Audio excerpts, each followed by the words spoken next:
सो hey guys, मैं आप सभी का वेलकम करता हूँ वन पंच मैन के एक और न्यू वीडियो में। और आज के इस वीडियो में हम बात करने वाले हैं चैप्टर नंबर 169 के बारे में। सो गाइस, अब बिना टाइम वेस्ट किए लेट्स बिगिन।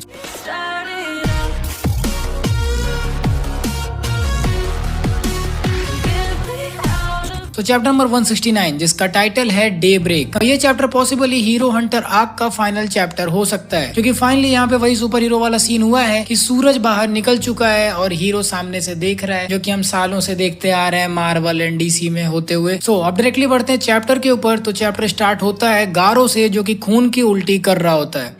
गारो सोच रहा होता कि आखिर हुआ क्या, ये आखिर आया कहाँ से, मुझे तो कुछ अंदाजा भी नहीं लगा। एक इतना स्ट्रॉन्ग पंच कि वो साइटामा को भी नानी याद दिला दे। आसपास के सभी हीरोज इकट्ठा हो जाते हैं और बोलते हैं, ओए तू ही है ना हीरो हंटर गारो। और शायद वो सभी अब मिलके गारो को पीटने वाले हैं। इसके बाद साइटामा जेनोस को उसका पुराना वाला कोर दिखाता है, जो कि वो टाइम ट्रेवल करके पीछे लेकर आया है। जेनोस बोलता है कि हाँ, ये बिल्कुल मेरे कोर जैसा दिख रहा है। तो साइटामा बोलता है कि जैसे ही मैं बाहर निकला मैंने इसको अपने हाथ में पकड़ा हुआ था और मेरे पैंट के लंड वाला जगह भी फट गया था। आखिर इतनी अजीब चीजें कैसे होती हैं। और हम लिटरली पैनल में देख सकते हैं कि साइटामा ने अपने पैंट को बांध के रखा है। इसके बाद साइटामा अपने अंदर से कनेक्टर निकालता है और इस कोर को एक्टिवेट करने की कोशिश करता है। कोर एक्टिवेट हो जाता है और ये दोनों हैरान हो जाते हैं। इसके बाद वो कोर एक्टिवेट होते ही जेनोस के करंट कोर के साथ सिंक होता है और उसको सारी की सारी नॉलेज देता है, जो कि अभी तक हुई है। इवन वो सब कुछ जो कि साइटामा भी भूल चुका है। स्पेस और टाइम के बीच में जो भी मेमोरीज फंसी हुई थी, वो सब कुछ जेनोस के ब्रेन में सिंक होने लगता है। जेनोस को वो सारी चीजें दिखती हैं जो कि साइटामा ने एक हाथ से किया था। इवन साइटामा जुपिटर का पूरा बादल छींक मार के जो उड़ाता है वो भी। ये सारी चीजें देख के जेनोस की गांड फट जाती है और वो बेहोश होने लगता है। तो साइटामा उससे पूछता है, जेनोस तुम ठीक तो हो ना। इस पे जेनोस बोलता है, सॉरी मुझे थोड़ी देर के लिए चक्कर आने लगा था। जेनोस सोचता है कि ये मेरा ही कोर है, इसमें कोई शक की बात नहीं है। तो फिर ये आखिर मेमोरी कौन सी है? क्या ऐसा हो सकता है कि ये एक ऐसा फ्यूचर है जो कि हो सकता था? मेरे पास और कोई चॉइस नहीं है, मुझे ये एज्यूम करना पड़ेगा कि ये सच में एक अल्टरनेट फ्यूचर हो सकता था। जेनोस साइटामा से पूछता है कि सेंसे आपको कुछ याद है? जिसपे साइटामा बोलता है कि मुझे तो कुछ ऐसा पता नहीं है। तो जेनोस साइटामा को बताता है कि ये एक हाइपोथेसिस है जिसको पैरेलल वर्ल्ड या मल्टीवर्स थ्योरी कहते हैं। फिर मुझे लगता है कि ये कोर काउंटलेस पैरेलल वर्ल्ड में एक में से आया है। ये डाइवर्जेंस आपकी वजह से हुआ था। मुझे नहीं पता कि किस पॉइंट पर ये डाइवर्जेंस क्रिएट हुआ है। जब एक इंसान एक डिसीजन या एक्शन लेता है तब डाइवर्जेंस क्रिएट होती है। लेकिन एक चीज यहाँ पर कंफर्म है कि फ्यूचर के साइटामा से एक साइटामा सेपरेट हुआ, जो कि टाइम में पीछे आया, पंच मारा और फिर आपसे मर्ज हो गया। अब इस सेपरेशन और मर्जिंग की टाइमिंग एक क्लू हो सकती है कि कब ये पैरेलल वर्ल्ड्स आपस में क्रिएट हुए। अब जिस फ्यूचर से ये कोर आया है उसमें मुझे गारो ने मार डाला था। इवन जबकि आप काफी ज्यादा होल्ड बैक कर रहे थे, ऐसा कोई चांस ही नहीं था पूरे इन्फिनिट पॉसिबिलिटीज में कि गारो आपको बीट कर पाए। इस कोर के अराउंड हुए इवेंट्स यही दिखाती हैं कि वर्स्ट पॉसिबल आउटकम में, जहां पर आपकी आंखों के सामने सभी हीरोज मर जाते एंड इवन मेरी भी जान चली जाती, उस टाइम पर आप टाइम और स्पेस के भी ऊपर आके हम सभी की जान बचाते। आपकी एबिलिटीज से आप लॉज ऑफ कैजुअलिटी को भी मैनिपुलेट कर रहे हो। ये प्रूव करता है कि आपका सेंस ऑफ हीरोइज्म कितना प्योर है। इसके बाद जेनोस साइटामा को प्रिंसिपल ऑफ टाइम ट्रेवल और थ्योरी ऑफ रिलेटिविटी का ज्ञान पेलने लगता है, जो कि साइटामा एक कान से सुनता है और दूसरे कान से निकाल देता है। साइटामा को कुछ भी समझ में नहीं आता। साइटामा बोलता है, अच्छा मैं समझ गया, चलो ये सब छोड़ो, मैं खुश हूँ ये चीज देख के कि तुम बिल्कुल वैसे ही हो जैसे हमेशा होते थे। इस पे जेनोस सोचता है, अच्छा सेंसे को कुछ भी याद नहीं है। फिर वो सोचता है कि नहीं ये सेंसे हैं, इनको सब कुछ पता होगा। लेकिन ये अदर हीरोज को क्रेडिट देना चाहते हैं जो कि बहुत ही ब्रेवली फाइट कर रहे थे। कितने अच्छे इंसान है ये। वो आगे बोलता है, सेंसे आपने इवन टाइम और स्पेस को काट के दुनिया को बचाया है। ये बात गारो एंड इवन पूरे के पूरे यूनिवर्स में भी किसी को नहीं पता, सिर्फ सेंसे इसके बारे में जानते हैं। एंड अब मैं, अरे यार जेनोस उसको भी नहीं याद है, ठीक है, इतना डिल्यूजनल नहीं हुआ जाता। और क्रेडिट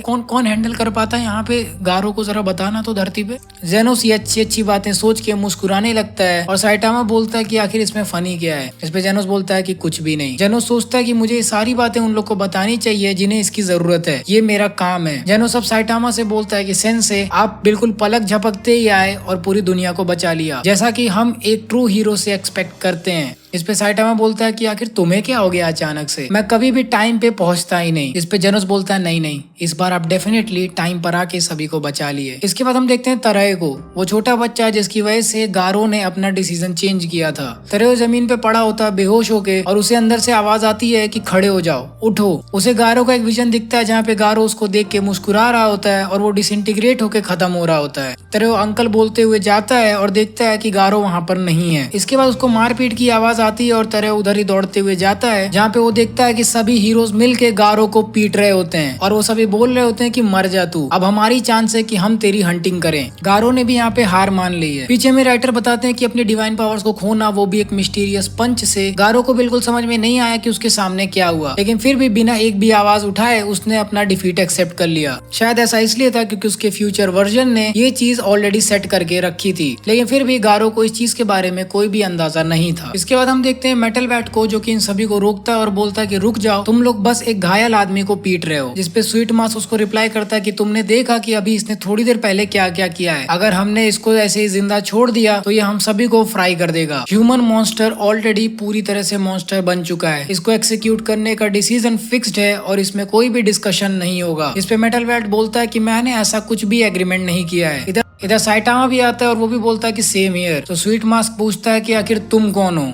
इस पे साइटामा बोलता है कि आखिर गारो को डिफीट किसने किया, क्या वो ब्लास्ट था। फुबुकी बोलती है कि इतना बड़ा फ्लैश हुआ कि मुझे पता नहीं चला, लेकिन शायद पता नहीं कहां से एक नंगा आदमी अपीयर हुआ और उसने गारो को एक पंच मार के डिफीट कर दिया एंड इसके बाद वो उड़ के भाग गया। और ये हरकतें बिल्कुल मुझे ब्लास्ट की हरकतों की याद दिलाती हैं। इसके बाद सभी लोग चौंक जाते हैं और पूछते हैं ब्लास्ट ने सच में हेल्प किया, और किया भी तो वो नंगा क्यों आया था। ये सभी लोग अपनी अपनी बकचोदी कर ही रहे होते हैं कि जेनोस का यहाँ पे दिमाग खराब होता है। वो बोलता है सेंसे, ऐसा मेरा मानना कि आप ही एक लौते हो जिसको डिसाइड करना चाहिए कि आखिर गारो के साथ क्या होगा। इस पे साइटामा बोलता है कि देखो, मुझे तो पता है नहीं कि आखिर ह्यूमन राइट्स के कैसे डील किया जाता है, लेकिन देख के ऐसा लगता है कि गारो बस खुद को मार खाने दे रहा है, तो उसको लोगों को पीटने दो जब तक उसका मन ना भर जाए। वैसे भी देख के तो लग नहीं रहा कि उसका कोई फर्क पड़ रहा है। तभी ज़ॉम्बी मैन वहाँ पे अपीयर होता है और कहता है रुको, मुझे इससे कुछ पूछना है। वो बोलता है गारो, ऐसा कोई भी तरीका नहीं है कि एक ह्यूमन को इतनी ज्यादा पावर मिल जाए सिर्फ मॉन्स्ट्रिफिकेशन से। क्या तुम श्योर हो कि तुम्हारे पास और कोई पावर सोर्स नहीं था जिसको तुम एज ए कैटलिस्ट यूज कर रहे थे, जैसे कि फॉर एग्जाम्पल गॉड। एक एनिमी था जिसका नाम था कैडरस, उसके पास भी बिल्कुल ऐसी शक्तियां थी। गारो ये सब कुछ सुन के हंसने लगता है और कहता है क्या चूतियापा बात कर रहे हो तुम लोग, गॉड ये क्या चूतियापा है, यहाँ पर जो कुछ भी हुआ ये सब कुछ सिर्फ मैं कर रहा था, चलो जल्दी करो, अब मार डालो मुझे, just do it. Zombie man बोलता है कि ये इंसान, इसको तो अब जीना ही नहीं है। और स्वीट मास्क इस अपॉर्चुनिटी का फायदा उठा के गारो को फाइनली खत्म करने जाता है कि तब तक टरेओ दौड़ते हुए आता है और स्वीट मास्क का पैर पकड़ लेता है। टरेओ को देख के सभी लोग चौंक जाते हैं, इवन किंग भी। और टरेओ चिल्लाकर बोलता है कि अंकल गारो सच में एक असली हीरो हैं जिन्होंने मुझे कई बार बचाया है, अंकल जल्दी करो और यहाँ से भाग जाओ। स्वीट मास्क टरेओ की तरफ देख के बोलता है अच्छा, इस मॉन्स्टर ने तुम्हें चूतिया बना के अपने साइड कर लिया है, बेचारा बच्चा। स्वीट मास्क उस बच्चे को बोलता है कि देखो बेटा, इस समय हमें अपनी ड्यूटी करनी है जो कि हीरोज करते हैं, और हम उसे उतनी बुरी तरह से नहीं ट्रीट करेंगे जैसा कि तुम सोच रहे हो, तो प्लीज बगल में खड़े हो जाओ। इस पे टरेओ बोलता है कि तुम लोग झूठ बोल रहे हो, मैंने अपनी कानों से सुना, तुम लोग इसे मारने वाले हो। इसके बाद सभी हीरोज के बीच में एक डिस्कशन चालू होता है और वो बोलते हैं कि भाई ये तो बहुत मुश्किल सिचुएशन है, हम इस इंसान को खुला नहीं छोड़ सकते। मतलब क्या किसी को अंदाजा भी है कि मॉन्स्टर्स ने कितना ज्यादा बवाल मचाया है, क्योंकि इस हंटर ने कई हीरोज को मार डाला। वैसे भी ये इंसान एक मॉन्स्टर है, तो हमारे पास कोई चांस है नहीं, खत्म करो इसे। तभी पीछे से किंग आता है, किंग इंजन मैक्सिमम आउटपुट, और सभी की गांड फट जाती है क्योंकि किंग बहुत ही ज्यादा गुस्से में अपीयर होता है सभी के सामने और उसके हाथ में होती है तात्सुमाकी। हर कोई किंग के रास्ते से साइड हट जाता है और किंग गारो की तरफ जा रहा होता है। स्वीट मास्क बोलता है किंग मेरी बात सुनो, लेकिन किंग किसी की बात नहीं सुनता। तभी पीछे से मास्टर बांग अपीयर होते हैं और वो बोलते हैं कि तुझे इतने जल्दी नहीं मरने देंगे गारो, तुमने लोगों को बहुत नुकसान पहुंचाया है और अब तुम्हें इसकी भरपाई करनी पड़ेगी उनकी जान बचा के। पीछे से साइटामा अपीयर होता है और वो भी बोलता है वैसे भी एब्सोल्यूट इविल ये काम अच्छे से तो कर ही सकता है, सभी ने तुम्हारी आंख खोल दी कि आखिर तुम सच में हो क्या। गारो उन लोग को बोलता है अच्छा, तो तुम लोग मुझे जिंदा छोड़ रहे हो, तुम लोग पक्का इस डिसीजन को रिग्रेट करोगे। इस पे साइटामा उसको रिप्लाई करता है कि मैं कुछ भी रिग्रेट नहीं करने वाला, वैसे भी मुझे कभी चांस मिला नहीं तुम्हें थैंक यू बोलने का, वो तुम ही थे ना जिसने जेनोस और किंग की जान बचाई थी, उसके लिए थैंक्स। तो यहाँ पे साइटामा उस इवेंट की बात कर रहा है जहाँ पे गारो ने प्लैटिनम स्पर्म को डिफीट करके किंग और जेनोस की जान बचाई थी, जो कि चैप्टर नंबर 156 में हुआ था। इस पॉइंट तक किंग और साइटामा की ऑलरेडी बात हो चुकी थी कि वो दोनों गारो को यहाँ पर जिंदा बचाने जा रहे हैं। गारो यहाँ पर मुस्कुराता है और बोलता है कि तुम लोग सच में मेरा दिमाग खराब करते हो।